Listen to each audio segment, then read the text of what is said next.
Hello and welcome to this afternoon taste challenge. I have two silver tequilas. They're toes, meaning they're not 100% agave. They have filler.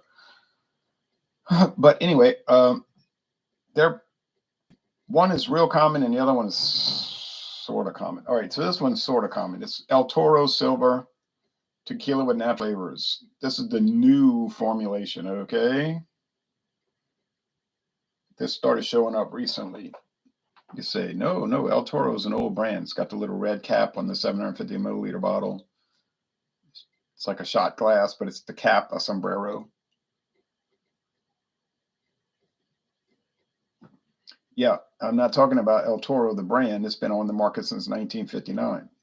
But I'm talking about premium El Toro Silver Tequila with natural flavors. That just started showing up. It used to say Tequila NOM 1143. This is bottled in Owensboro, Kentucky by Barton Imports. You say Barton Imports, I heard of them. Yeah, who owns Barton? It tells you right here. Sazerac.com. Oh boy. Now, so they're showing a bull matador on a medallion with the cap, that leather cap, the eagle with the snake, and a bull and the matador fighting on the three medallions. And then there's the painting of the bullfight. And this label has been the same since 1959, essentially, with some modifications. If you look at old ads, like real old ads, they've got the same thing. And it's not much on the old ads except saying something like, El Toro, the spirit of the bull, or, something like that. Now, Montezuma. This is another one that this label got damaged a little bit. There was an accident, okay? Well, and it damaged the label. But anyway, this is a famous, you say, no, you mean infamous. Okay, maybe it's infamous. But it's a well-known brand, Montezuma, with the big sundial thingy, Aztec pyramid motif, imported from NOM 1142. On the back, it says white tequila, and then there's a cocktail suggestion, Montezuma Margarita. 1.5 ounces of Montezuma tequila, 1 ounce of triple sec, 1 ounce of lime or lemon juice. Shake with cracked ice, strain and serve in a salt rim glass. Okay, that's very nice. I didn't put that. Introduced in 1974 by Barton. But since Sazerac bought Barton in 2009, that's who it has it today. So I have seen this everywhere I have gone in Louisiana and saw tequila. Okay, I don't know about your state. Your state could be different. But everywhere I go, I see this and the gold. The gold is a gold label, not black. Typically, you see it in these 750s or the handles, okay? I've not seen the liters, but I'm sure they exist. But Walmart has the handles, and they're not really expensive. Let's see. Jeep and Foodie says, good afternoon, Ron, checking in. Oh, hello, Jeep and Foodie, Caleb. Okay, let's see. Just for the sake of it, let's check out Total Wine and More and see what they have it going for. Now, man, this El Pro Premium, this new version with the natural flavors, it's a weird product. I've detected a flaw in it. Now, they told me on the phone that they added the natural flavor into product out. But all their lower end, they don't use that terminology, lower end. They say stuff like our value price brand, something like that, But to me, it tastes like they use Weiler's grape drink, powder packets. You say Kool-Aid grape drink? No, not Kool-Aid. Not Flavor Aid, but Weiler's. That's a obscure little company, but it's been around for the longest time. I think it's older than Kool-Aid actually, but it has a weird. It's not when you first taste it. It's not there. Like you just say, oh, it tastes like tequila. It's kind of bland. All right, but if you start emphasizing the flavor and thinking about it, then you say, what's up with this?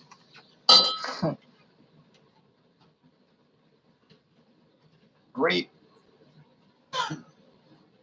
It's like it should not taste like that, right? No. And I didn't, when I first tried this on a solo review, I never noticed anything like that. All right. Let's see, Montezuma Gold. Yeah, $17.49 for a handle. And the silver is the same price. And the white, which I have right here, is $8.49, and that's what Matherns has it for the same price, $8.49. Never went up in price, even with this JB inflation. And the gold is $8.49. I think Matherns the gold is $8.99. But they can't really raise the price of these because nobody's going to buy them. They already, that's what sells them, the price. Ain't nobody going to say, oh yeah, let me pay $11.99 for Montezuma White, So in a way, it's probably hurting the budget brands because there's only so much they can charge, and then people are going to move on to something else. You say, but maybe they make up for it in volume. Maybe their economy being so bad, people are buying multiple amounts of the cheap stuff. And even if they charge the same price, they're making more. That could be the case. I bet you Walmart has exactly $1 more. I think what Total Wine does, they hire people to go look at Walmart, and whatever they sell something for, they charge $1 less. In my case, it wouldn't be worth it. I live a long way from Total Wine, so you would lose money. But I mean, if you lived close to Total Wine, I mean, it would make sense to get it there. You save $1.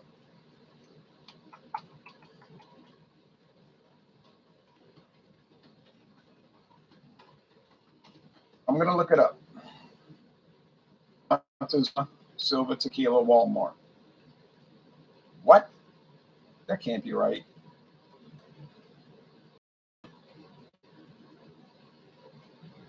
Oh, that's Margarita, though. Yeah. Get out of here.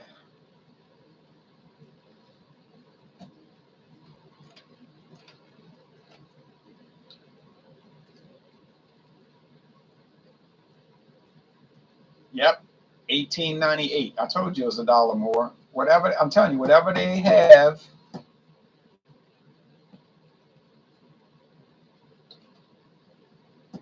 They're going to change. They're going to charge $1 more.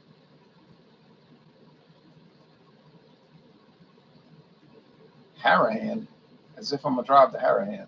Okay. And it's not even Harahan. It's in Elmwood. Harahan is west of that. The city limits is at least a mile and a half west. Pickup not available in my town. Well, they're out right now. They might come in tomorrow because they always have it. It was $16.99 though. It did go up. Okay, so the handles went up. Okay. I grew up with Weilers. They make bouillon cubes too. Oh, that's the same company? I've seen it. I thought it was just the same name, but a different company. Okay.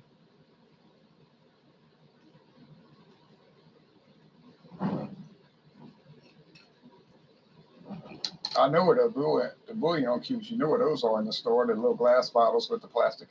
Wonder if they have ties to Con Agra or something. No, I think Weiler's there's some company called like Gel Tab or Gel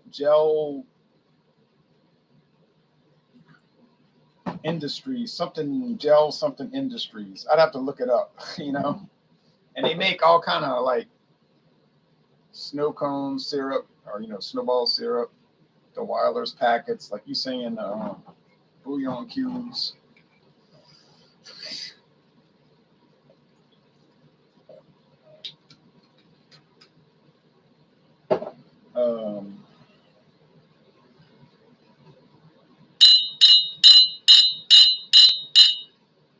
That kind of strange stuff, like niche products, but they probably make a fortune on it. All right.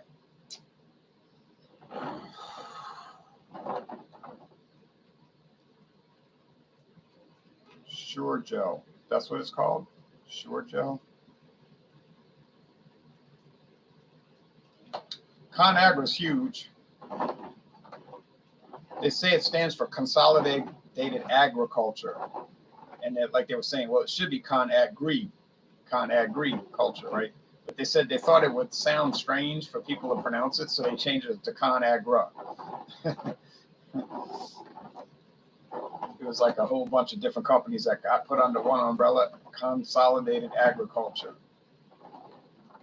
But they call it ConAgra. And they always buying somebody out. It seems like every week goes by, some new brand comes under the ConAgra umbrella.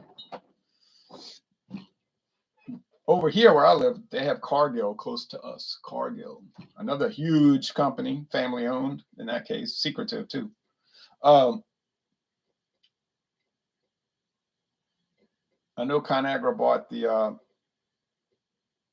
Orville Redenbacher popcorn. I remember when that man was alive, and I remember that they had a news report on a local TV channel that his great grandson lived in Mandeville. I said, well, the things that come up to report. His great grandson lived in Mandeville, Louisiana, and they were saying this was like 30 years ago. That kid must be 43 years old now. But he was saying, they were like, what does it feel like having Orville Redenbacher as your great grandfather? He said, oh, it's just, he's nice, you know. We see him sometimes, you know. I mean, a kid didn't know what to say. All right. He makes good popcorn. There's a ConAgra and a Cargill processing plant 30 minutes north of me. Oh, in the St. Louis area, I believe that. Tyson chicken plant 10 minutes west of me. In Mississippi, man, they got Sanderson Farms everywhere you go. Sanderson Farms. But when I was driving through Oklahoma and Arkansas this past week, a week ago, literally, there was Tyson everywhere I turned. They even had Tyson Cherokee Nation processing plant.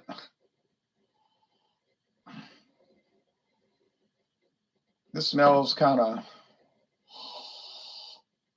strange. This smells like regular old tequila. So I think that in my left hand is the El Toro premium silver with natural flavors, and I think that's the Montezuma. And I think they went cheap with the El Toro with the reformulation, and they added the natural flavors, and they figured nobody would notice, but they didn't know who they were messing with. And I'm noticing a difference, and I don't like it. But I'm sure it's not going to matter. But I don't like it. Okay, Tyson chicken plant 10 miles west of you. Wow. Sedalia is an hour or so west of Kansas City. I'm 20 minutes south of I-70. Oh, I see you're by Kansas City. Okay. I was on Interstate 49 till it ended. They didn't finish building it yet, so it ended in Texarkana. Sedalia is an hour or so, junction of United States Highway 65 and 50, Highway 50. Yep, I know where that is. 65 starts in Natchez, Mississippi, so I know exactly where that is. US 50, I know a lot about it.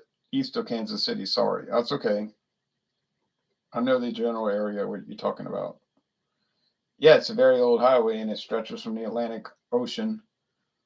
I think it's Ocean City, Maryland, west to Sacramento, California. Used to go to San Francisco, but what happened, they built the interstate right literally over the top of it.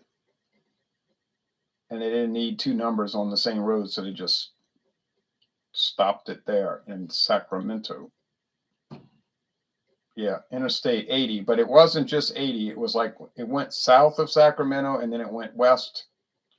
It was kind of like it took a jog. Like it's like California Highway Interstate, California Highway 99, you know, the old US 99, and then I-80. Yeah, you're right. That's the main one. Okay. In Louisiana, they didn't really do that, build the interstate over the highway. They just built it next to it. So you got two of them running like side by side the whole way. It's kind of strange. there's only one spot where it's on top of it, and that's where they had to cross a river, or two spots, east and west. And so they just, they didn't want to build two bridges. They tore down the old bridge and built a brand new one, and they routed them together. But then that's it. The rest is separate. Okay, I think this is the El Toro. Oh, it's the Montezuma. Oh, bazam. I jumped the gun. Craft Beer Tastic, thanks for watching. I jumped the gun. Well, now let's deal with this. So I got it wrong on aroma. I didn't taste it. I was like thinking, oh, I have this nailed. We have Route 30, US Route 30. Oh, the Lincoln Highway. Just had some salmon and about to enjoy a medium-bodied red wine, Jakey Bakey. Montezuma is no slouch, says Jeep and Foodie. Okay, so I got screwed up on the aroma. That was my fault. It's a taste challenge, and I didn't even bother tasting it. I thought I had it nailed. Well, let's go with the tasting now. Well, that's my fault. That's on me. I was on the phone with my father. He was like, have fun with the beer reviews, but he didn't realize I was about to do tequila. Man. Well, the taste is normal, though. It's like that cornbread underbody. Now, I know you're going to say tequila does not taste like cornbread, dummy. I know that. But see, this is a mixed toe. That means it's got filler, and it might be up to 49% filler, and it could be corn syrup. Doesn't matter. It's following the law. But I'm getting that. To me, it's like a cornbread underbody. It's like the top side is tequila, the agave nectar, which is kind of like bell pepper or something. And then the bottom note is corn filler. Let's go to the El Toro. Heck, man, I can't believe I got it wrong. Got it right the first two times. But it's on me. Like I said, why didn't I taste it? Worrying about highways.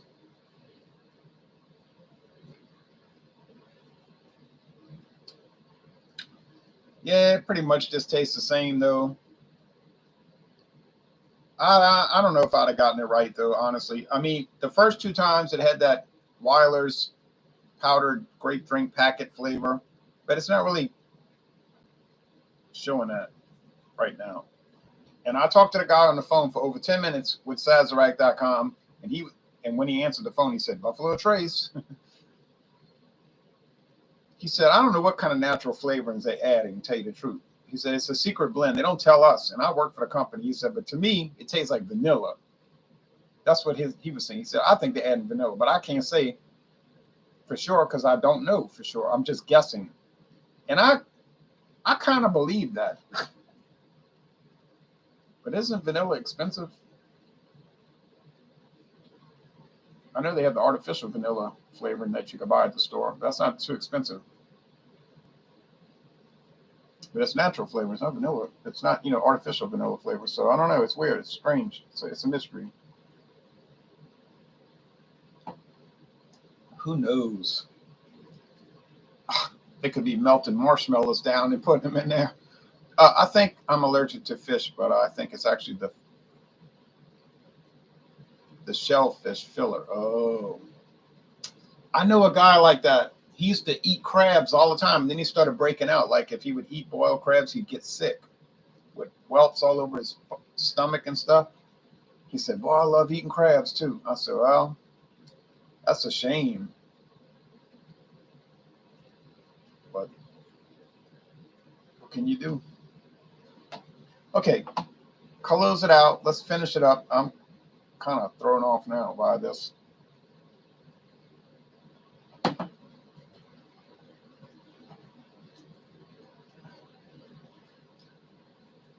Yeah, it just tastes regular.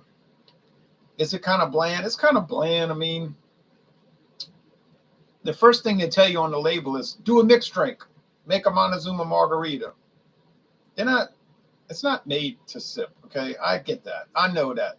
I'm not that aloof to reality. Would it be good in a margarita? I guess so, but why even buy that? Why even buy this size? I see people buying this size. I see them buying. But you may as well just buy the handle. I know it's plastic. Some people don't go for that plastic, so it could be part of it. But if you're gonna mask it with all kind of lime juice and crushed ice, shaved ice, and salt, I mean, what difference does it make? It's not gonna really. I mean, some people will say, "Oh no, if I drink a margarita and it's not my particular type of tequila, I'll detect it." Oh, really?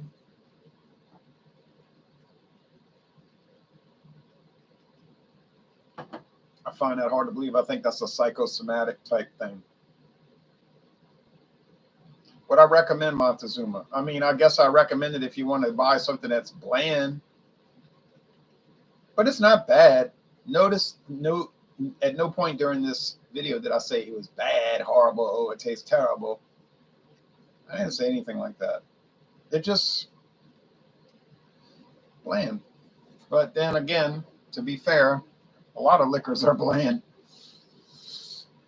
in a relative sense. I guess when you're paying these exorbitantly low prices, not high prices, outrageously low prices, if the worst you could say about it is that's kind of bland, I guess you haven't lost anything, because you would think it's going to be monstrously bad. Like you taste it, you're scared when you taste it, you think it's going to be just an abomination, an atrocity of mankind. But then you taste it and you say, it's not so bad. I mean, they got people make videos on the internet talking about how bad Jack Daniels is. I watch their videos. Jack Daniels, they're making it sound like it's the most horrendous product ever made. I'm like, oh, are you real? Are you serious? Or is this like a comedy video? Because it's none of those things. I mean, yeah, it's an ordinary product, but to say all the things they say, it's a joke. Same thing with Budweiser beer. I've said this a million times. They'll say, oh, I don't see that too much anymore. Now that craft beer has largely been bought out, you don't hear all of that. Like, oh, it's the macro. Because the craft beer is the macro now. So that kind of died away after everybody sold out, especially all these like real militant craft beer companies, like, we'll never sell out. Go to hell. Macro beer. And then you find out, well, hell, you sold out. You sold out to Asahi. You sold out to Sapporo. You sold out to Heineken. What's the deal? Oh, well, I couldn't turn down that kind of money. Well, what was all this power to the people stuff? Well, I was just trying to sell beer. I was wearing a flannel shirt and a nose ring and tattoos and talking about weed and saying power to the people. That was just a trick to get the dummies to buy my beer. It worked, didn't it? So yeah, a lot of that Sturm and Throng, with the Budweiser, Bud Light stuff kind of faded away now that people got caught with their pants down when they were in 2011 running around the world talking about, I'll never betray. I'm talking about the drinkers, not the companies. Lagunitas, it's for us, the proletariat, man, the workers, the beer workers of the world unite. And then it was like, oh, well, they sold out to the corporate people. Oh, I'll never drink this stuff again. I'll just drink Founders. And then they sell out. I'll never drink this stuff again. I'll just drink Stone. Then they sold out. I'll never drink this stuff again. I'll drink. What are you going to drink now? All right. I'll drink Dogfish yet. Oh, no, they sold. All right. Anyway, now, so which one tastes better? Well, in this case, I have to admit, I can't really, I really can't say. It's kind of a tie, which is a bit of a shock, but it is what it is. So, which one of these would I buy? Now, in the other two taste challenges, that was then, this is now, right? I could make a movie and I could call it That Was Then, This Is Now. I should do that.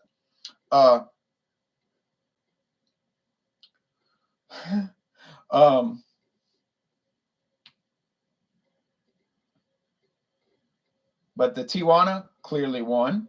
It was easily the better product. And the doggone El Toro imported one. That was the previous formula. But now Montezuma, which is a higher level brand, it doesn't win. So I don't know. Golly gee. Well, that's it for tequila for the time being. Until we come back again with I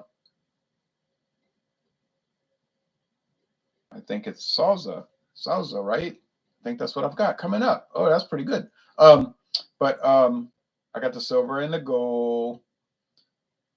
Then we got mezcal coming in. Mezcal, the exotic mezcal, which I don't know much about, but I have a good amount now. Oh, those are really good. You won't get them for the price. You won't get them for $8.99 a liter. Sorry, but oh yeah, I can't wait. All right. So last comments. Hey Jay, listening to you while at work, wrapping up in an hour. Okay, Jean, if you can join us for Fandango Friday, we appreciate it. If you can't, because I know you were talking about you not really wanting to get too deep into all these liquors and liqueurs, and I can understand that because it can turn into a problem, you know. So I can dig it. Dogfish Head says craft beer tastic. King Cobra is my dinner, says Daniel Sander. Okay, I hate to hear that. All right, I hope that's a microwavable dinner that I'm not aware of. Ready for a beer. I hope it's not 4 mugs, Jean. Hope it's just one and you're saying it 4 times. Jeep and Foodie says, working class people drink what they can afford. Craft beer isn't affordable. It's a treat for having overtime on your paycheck. That's right.